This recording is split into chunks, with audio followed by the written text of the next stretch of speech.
los que se resisten a abrirse, los que se resisten a competir, siempre tienen un nombre y apellido muy claro.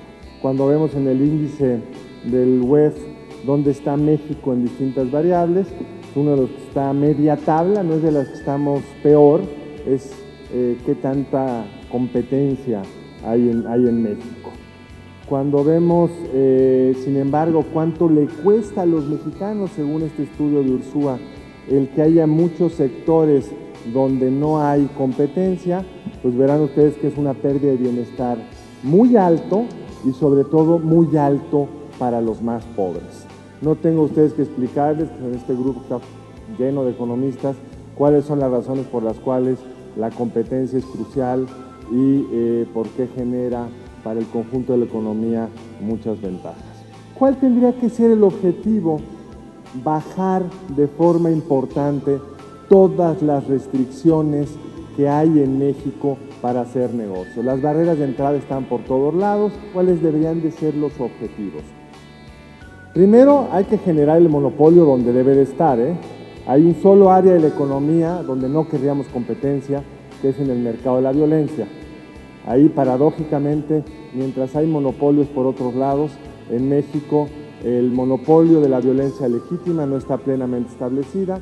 Quizá la estructura del crimen organizado en México, tan monopolizado por región, es parte de lo que genera una enorme violencia, pero si no mejoramos el tema de seguridad, a lo que no está explícitamente dicho acá, mucho de lo que estamos aquí discutiendo pues no tiene sentido. Lo primero, es el Estado de Derecho y la capacidad de brindarle seguridad a los ciudadanos. El segundo tema pasa por reconocer que hay un monopolio deseable también, que es el monopolio de los patentes. Como lo dice muy bien el artículo 28, una patente es un monopolio temporal. ¿En qué momento los empresarios tienen más incentivos de generar esos monopolios temporales? Pues cuando los otros monopolios no funcionan.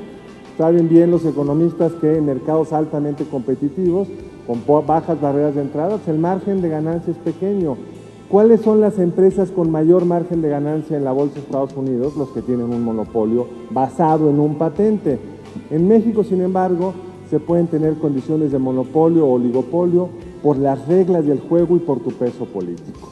Entonces, primer gran tema, hay que entrarle a los monopolios del Estado, a los monopolios energéticos, sobre todo a Pemex.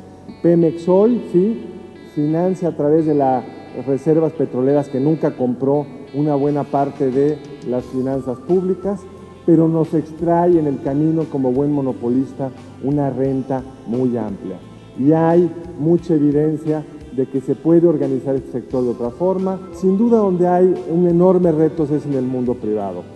No solo podemos medir por concentración, porque pues, los mercados pueden generar concentraciones por razones de eficiencia, por razones históricas, pero debemos tener autoridades regulatorias mucho más fuertes en el papel, es decir, en que las leyes les den una capacidad de enfrentar a estos actores que tienen una enorme fuerza. Y por el otro lado tenemos que repensar este balance que en México está muy mal logrado entre cuál es la fuerza del Estado para imponer decisiones de interés general y la defensa del privado a través del juicio de amparo. El juicio de amparo en México mina de forma importante la capacidad del Estado de regular lo que en otros estados se hace con mucho más eficacia. Incluso me preocupa de forma importante las últimas reformas en materia de derechos humanos, las reformas que muchos celebraron como un gran avance, pero que se va a volver una pesadilla para la autoridad, porque la posibilidad de protegerte por esa vía, lo empezamos a ver en algunos casos, y para los propios empresarios, pero es un poco un tema que no directamente relacionado con esto.